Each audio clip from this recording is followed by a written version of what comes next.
133 BC marked the end of the Numantine War. By itself, it's a pretty insignificant bit of Roman history, and I'm not going to get into it too much, but just think of an ancient Vietnam situation.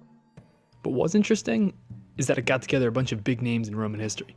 The leader of the campaign was Scipio Aemilianus, the guy who beat Carthage for the last time. Earlier in the war, Tiberius Gracchus, the great reformer, negotiated the escape of an entire surrounded army. Most importantly for us, present at the end of the war were Gaius Marius and Jugurtha of Numidia. Jugurtha fought for Rome in this war, but he'd be bitter enemies with Marius later on. Jugurtha was the nephew of the king of Numidia, a man named Micipsa. Ever since the Second Punic War, they had been allied to Rome, and they produced some of the best cavalry in the Mediterranean. They were so good the Romans started using them as auxiliary units in its own army. When things came to a head, this cavalry would be a constant thorn on Rome's side. From birth, Jugurtha kind of won the genetic lottery. He was popular, smart, and strong, but on top of that, he was also related to Micipsa, which meant he was a potential heir to the throne. All this made him a nightmare for the king, who wanted his own sons to inherit Numidia, so he did what he did back in the day. He sent Jugurtha off to fight in some war and crossed his fingers that he'd be killed in battle. The war happened to be in Numantia, where he served under Scipio Aemilianus, a close friend of Micipsa. There Jugurtha learned all he could about the Roman military. For Rome, your military and political careers were one and the same, and Jugurtha quickly learned the weaknesses of both.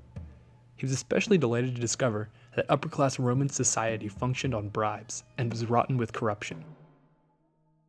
Aemilianus was very pleased with how Jugurtha was catching on, but was also wary of his fascination with Roman corruption.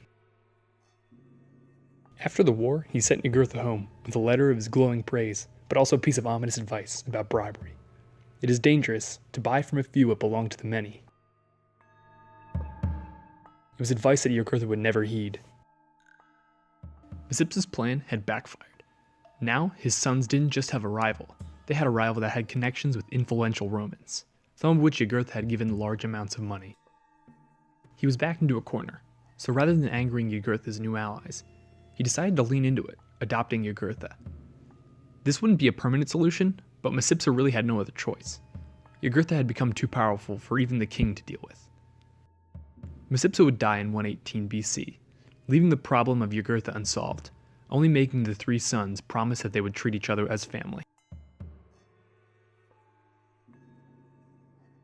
The three heirs played nice, at least at first.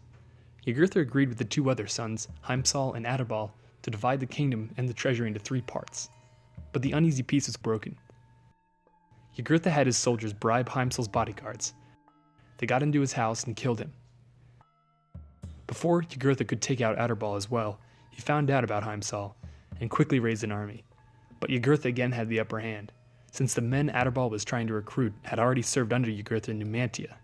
His army was laughable compared to Jugurtha's, and was crushed. Adherbal managed to get away, fleeing to Rome. He appealed to the Senate to try and get his kingdom back. After an investigation, the Romans decided to split the country in two. Adherbal would receive the coast, and Jugurtha would get the inland pastures. This decision was made thanks to Jugurtha's usual assets. Many of the senators in Rome remembered how capable he was in Numantia, and many others who would have taken Adherbal's side suddenly discovered large sacks of money just lying on their doorsteps. The settlement left both Numidians tense, but nothing really happened until 113 BC. When Jugurtha did what siblings did best, he tried to provoke the other one into violence. He began sending raiding parties into Adherbal's territory, but Adherbal also decided to take a page out of the sibling playbook, tattletale. He sent a letter to the Roman Senate saying that Jugurtha was violating the agreement Rome had passed down to them, and requested assistance. The Senate was tired of dealing with the two brothers, and was also currently getting tossed around by some Danish migrants up in the Alps. As soon as Jugurtha heard that he'd have free reign in Numidia, he launched a full-scale invasion, destroying Adherbal's army and bottling him up in the capital. Now the Romans were interested, and sent a commission to make another settlement. During the negotiations, Adherbal's Italian advisors urged him to surrender to Jugurtha, and follow whatever ruling the Senate passed down. When he did, Jugurtha immediately had him imprisoned and tortured to death, then sent troops to the city, where a number of Italian merchants were killed. This sent Rome into an uproar. Even before the massacre, public opinion was starting to turn on Jugurtha and his bribed senators, so the Senate assigned the consul for 112 to the province of Africa to raise legions. This genuinely surprised Jugurtha, so he doubled down and sent his friends to Rome with even more money for any senator willing to listen to him. Before they made it, they were barred from entering the city and were sent home. When the consul arrived in Numidia, Jugurtha himself showed up to negotiate. None of the men present wanted a drawn-out war, so they struck a deal. And by deal, I mean a gift of elephants, cattle, horses, silver, all wrapped in a big bow that says, "Sorry we killed those guys." In return, the Romans packed up and left. The reaction to this settlement was not great. The public was outraged, and the Senate sent someone to fetch Jugurtha so he could testify to the Senate. I'm not really sure what the Senate expected at this point, because when Jugurtha arrived at the city, he found an unscrupulous tribune named Bebius. Tribunes have a unique power in the Roman legal system. Any one of them can single-handedly veto any proceeding, and there was no way of overturning it. In my opinion, it's one of the most broken aspects of the Republic, and Jugurtha took full advantage of it. The crowd waited for Jugurtha to speak, but instead Bebius stepped forward and vetoed the entire hearing. The city was furious, but Jugurtha was already planning his next move. He dispatched his friend Bomilcar to get rid of some potential claimants to the Numidian throne, namely some distant relatives of Micipsa. When Bomilcar arranged the assassination of a grandson of Micipsa, it was discovered that Bomilcar was responsible. And though the heir was killed, Bomilcar was apprehended. Before his trial, Jugurtha broke him out of prison, and he escaped the city. I imagine Jugurtha being Jugurtha spread some money around to make this happen. In retaliation, Rome decided that Jugurtha had to go, and ordered him to leave the city.